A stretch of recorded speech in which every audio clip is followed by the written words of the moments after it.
Els dos atracadors han entrat a aquesta sucursal de Caixa Penedès a les 8 del matí quan hi ha arribat la primera empleada. Els dos homes l'han empès cap a dins, li han clavat un cop de puny, l'han amenaçat amb una navalla i l'han obligat a obrir la caixa forta. Mentre esperaven que s'obrís, un altre treballador ha arribat a l'oficina, s'ha trobat un dels lladres i després de forcejar una estona ha avisat a la policia.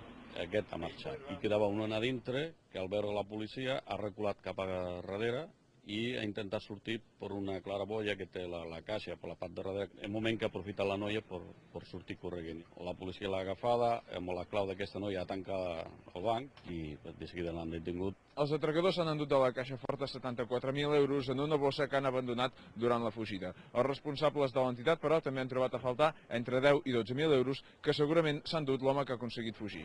Els Mossos d'Esquadra continuen les investigacions per trobar el fugitiu. Pel que fa al detingut, es tracta d'un jove de l'Hospitalet de Llobregat que ja té antecedents per robatori.